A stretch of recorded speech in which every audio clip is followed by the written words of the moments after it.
The legal battle over the Kansas City Police Department budget is over, at least for now. Today, a judge ruled that the city acted improperly when it tried to take control of $42 million from the police budget. The next round of budget negotiations is just getting ready to get started.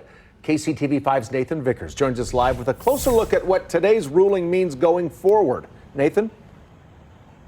Well, Brad, that ruling means that those funds will now go back under the direct control of the Kansas City Police Department. But the judge wrote in the decision that this actually is not a commentary on defunding the police or even about local control.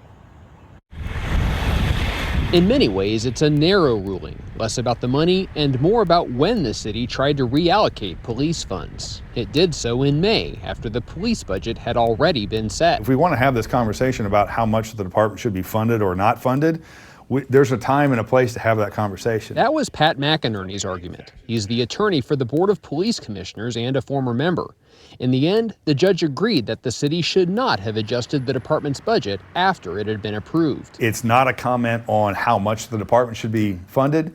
It's not a comment on the chief or the mayor or the city council. It's only about whether what the city council did was a violation of law. Mayor Quentin Lucas said he believes the ruling could actually allow the city to exert some influence over police funding in the future. I think it makes clear that the 20% threshold is what's required in a normal budget year negotiation. Any amount over that amount can be negotiated, discussed, and made in collaboration with the city of Kansas City, Missouri. With the funds being returned, he called on the board to fill the dozens of open positions within the department. There are the funds there. They are appropriated at the beginning of the year. Whatever moves and changes they've made to not fund them should be addressed. He also hinted that appeals may be in the works, as well as other legal and political battles about local control. Losers in this, in all of this, will be the people of Kansas City, will be our rank and file law enforcement, and will be anyone who actually just says, how the hell do we make a city safer after decades, after generations of problems like this one? The Fraternal Order of Police also responded to the decision, accusing the mayor of attempting to defund the police and damaging officer morale.